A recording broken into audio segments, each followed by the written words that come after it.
देवहूति ने आगे कहा, मैंने आपके चरण कमलों की शरण ली है, क्योंकि आप ही एकमात्र ऐसे व्यक्ति हैं जिनकी शरण ली जा सकती है। आप ही वह कुल्हाड़ी हैं जो भववृक्ष को काट सकती है। अतः मैं आपको नमस्कार करती हूँ, क्योंकि आप सभी अध्यात्मवादियों में सबसे महान हैं, तथा आपसे पुरुष और स्त्री तथा आत्मा और पदार्थ के बीच के संबंध के बारे में पूछती हूँ। मैत्रेय ने कहा, अपनी माता की दिव्य साक्षात्कार की शुद्ध अभिलाषा सुनकर भगवान ने उनके प्रश्नों के लिए मन ही मन उन्हें धन्यवाद दिया और इस प्रकार मुस्कुराते हुए उन्होंने आत्म साक्षात्कार में रुचि रखने वाले दिव्य तत्ववादियों का मार्ग समझाया। ने उत्तर दिया, जो योग पद्धति भगवान तथा आत्मा से संबंधित है, जो जीवात्मा के परम कल्याण के लिए है तथा जो भौतिक जगत में समस्त सुख दुख से विरक्ति प्रदान करती है, वही सर्वोच्च योग पद्धति है। हे परम पवित्र माता, अब मैं तुम्हें वह प्राचीन योग पद्धति समझाऊंगा जिसे मैंने पहले महान ऋषियों को समझाया था। यह हर प्रकार से उपयोगी तथा व्यावहारिक है। वह अवस्था जिसमें जीवात्मा की चेतना प्रकृति के तीनों गुणों द्वारा आकृष्ट होती है, बद्ध जीवन कहलाती है। किंतु जब वही चेतना भगवान से जुड़ जाती है तो मनुष्य मोक्ष की चेतना में स्थित हो जाता है। जब कोई व्यक्ति शरीर को मैं और भौतिक वस्तुओं को मेरा मानने से उत्पन्न वासना और लोभ की अशुद्धियों से पूरी तरह शुद्ध हो जाता है, तो उसका मन शुद्ध हो जाता है।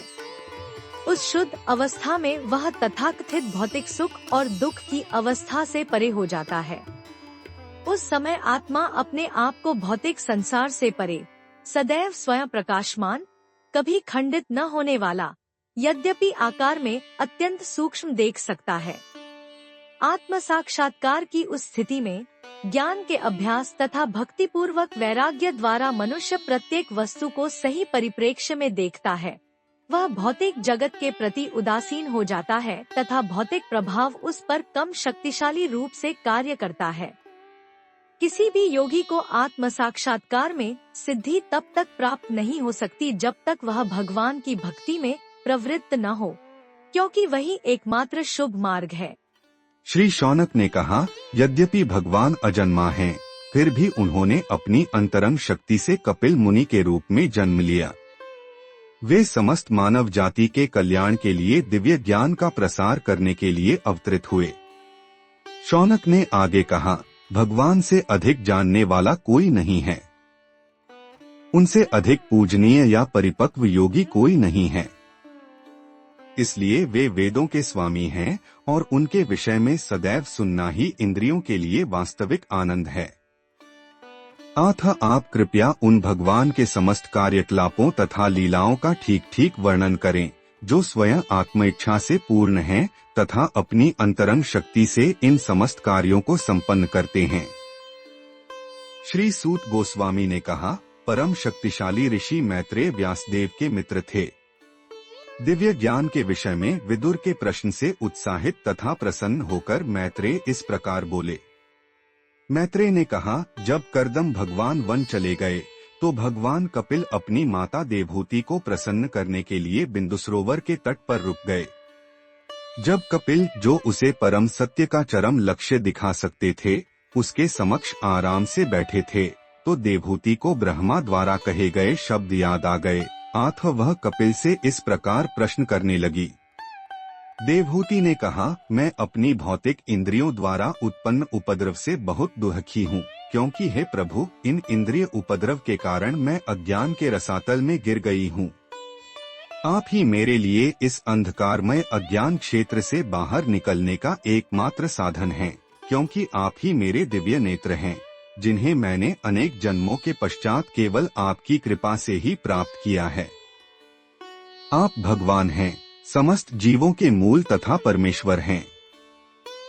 आप ब्रह्मांड के अज्ञान रूपी अंधकार को दूर करने के लिए सूर्य की किरणों को फैलाने के लिए उत्पन्न हुए हैं।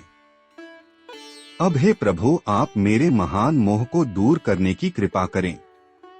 अपने मिथ्या अहंकार के कारण मैं आपकी माया में बंध गई हूँ और मैंने अपने आप को शरीर तथा उसके परिणामस्वरूप होने वाले शारीरिक संबंधों के साथ एक कर लिया है। इस प्रकार भक्तों की संगति में भक्ति में सचेतन रूप से लगे हुए व्यक्ति को भगवान के कार्यों के विषय में निरंतर चिंतन करते हुए इस लोक तथा परलोक दोनों में इंद्रिय तृप्ति के प्रति अरुचि हो जाती है। कृष्ण भावनामृत की यह प्रक्रिया योग शक्ति की सबसे सरल प्रक्रिया है। जब कोई वास्तव में भक्ति के उस पथ पर स्थित हो जाता है तो वह मन को वश में करने में सक्षम हो जाता है। इस प्रकार भौतिक प्रकृति के गुणों की सेवा में न लगकर अपितु कृष्ण भावनामृत वैराग्य में ज्ञान तथा योगाभ्यास करके, जिसमें मन सदैव भगवान की भक्ति में स्थिर रहता है, मनुष्य इसी जीवन में मेरी संगति प्राप्त करता है, क्योंकि मैं ही परम पुरुष परम सत्य हूँ।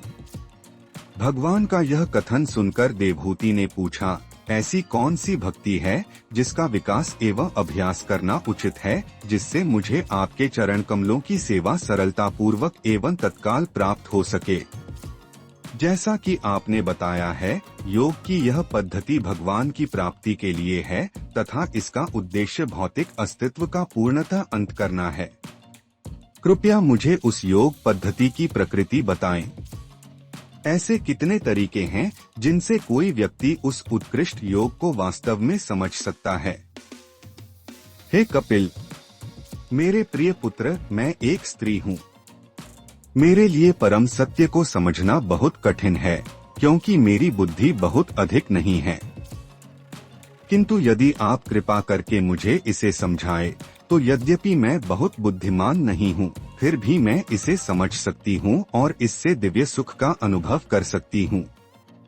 श्री मैत्रेय ने कहा, अपनी माता का कथन सुनकर कपिल देव उनके उद्देश्य को समझ गए तथा उनकी देह से उत्पन्न होने के कारण उनके प्रति दयावान हो गए। उन्होंने सांख्य दर्शन का वर्णन किया, जो गुरु परंपरा द्वारा प्राप्त भक्ति तथा रहस्य सिद्धि का सम्मिश्रण है। भगवान कपिल ने कहा, इंद्रिया देवताओं की प्रतीकात्मक अभिव्यक्तियां हैं तथा उनका स्वाभाविक झुकाव वैदिक आदेशों के अनुसार कार्य करने का है। जिस प्रकार इंद्रिया देवताओं की प्रतिनिधि हैं, उसी प्रकार मन भगवान का प्रतिनिधि है। मन का स्वाभाविक कर्तव्य सेवा करना है। जब वह सेवा भावना बिना किसी उद्देश्य के भगवान की भक्ति में लीन हो जाती है, तो वह मोक्ष से भी कहीं अधिक श्रेष्ठ है। जो कोई मुझसे भिन्न किसी अन्य की शरण लेता है, वह जन्म मृत्यु के भयंकर भय से कभी मुक्त नहीं हो सकता, क्योंकि मैं सर्वशक्तिमान ईश्वर, पूर्ण पुरुषोत्तम भगवान, समस्त सृष्टि का आदि स्रोत तथा समस्त आत्माओं का परमात्मा हूँ। मेरी ही प्रभुता के कारण वायु मुझसे भयभीत होकर चलती है, सूर्य मुझसे भयभीत होकर चमकता है, मेघों का स्वामी इंद्र मुझसे भयभीत होकर वर्षा करता है, अग्नि मुझसे भयभीत होकर जलती है तथा मृत्यु मुझसे भयभीत होकर अपना घात करती है। दिव्य ज्ञान तथा वैराग्य से युक्त तथा अपने शाश्वत लाभ के लिए भक्ति में लगे हुए योगीजन मेरे चरण कमलों की शरण लेते हैं, और चूंकि मैं ईश्वर हूँ, अतः वे निर्भय होकर भगवत धाम में प्रवेश करने के अधिकारी हैं। अतः जिन व्यक्तियों का मन भगवान में स्थिर है, वे भक्ति के गहन अभ्यास में लगे। जीवन की अंतिम सिद्धि प्राप्त करने का यही एकमात्र साधन है। भक्ति जीव के सूक्ष्म शरीर को बिना किसी पृथक प्रयास के ही उसी प्रकार नष्ट कर देती है, जिस प्रकार जठर में स्थित अग्नि हम जो कुछ खाते हैं उसे पचा देती है। जो शुद्ध भक्त भक्ति के कार्यों में आसक्त रहता है तथा सदैव मेरे चरण कमलों की सेवा में लगा रहता है, वह कभी भी मुझसे एकाकार होने की इच्छा नहीं करता। ऐसा भक्त जो अविचल भाव से लगा रहता है, सदैव मेरी लीलाओं तथा कार्यों का गुणगान करता है। हे माता, मेरे भक्तगण सदैव मेरे मुस्कुराते हुए मुख को देखते हैं, जिनकी आंखें प्रातःकाल उगते हुए सूर्य के समान हैं। वे मेरे विविध दिव्य रूपों को देखना पसंद करते हैं, जो सर्वथा कल्याणकारी हैं, तथा वे मुझसे अनुकूल बातें भी करते हैं। भगवान के मनोहर, मुस्कुराते तथा आकर्षक रूपों को देखकर तथा उनके अत्यंत मधुर वचनों को सुनकर शुद्ध भक्त लगभग अन्य सारी चेतना खो देता है। उसकी इंद्रियां अन्य सभी कार्यों से मुक्त हो जाती हैं तथा वह भक्ति में लीन हो जाता है। इस प्रकार अपनी अनिच्छा के बावजूद भी वह पृथक प्रयास के बिना ही मोक्ष प्राप्त कर लेता है।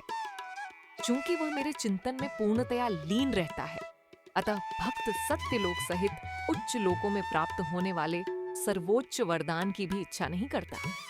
वह योग से प्राप्त 8 भौतिक सिद्धियां नहीं चाहता, न ही वह भगवत धाम में जाने की इच्छा रखता है। फिर भी उनकी इच्छा न करते हुए भी भक्त इस जीवन में भी दिए गए सभी वरदानों का आनंद लेता है। भगवान ने आगे कहा, हे माता, जो भक्त ऐसे दिव्य ऐश्वर्य को प्राप्त करते हैं वे कभी उनसे वंचित नहीं होते। न तो शस्त्र और न ही काल का परिवर्तन ऐसे ऐश्वर्य को नष्ट कर सकता है। चूंकि भक्त मुझे अपना मित्र, अपना संबंधी, अपना पुत्र, गुरु, उपकारकर्ता तथा परम देवता मानते हैं, इसलिए वे कभी भी अपनी संपत्ति से वंचित नहीं हो सकते।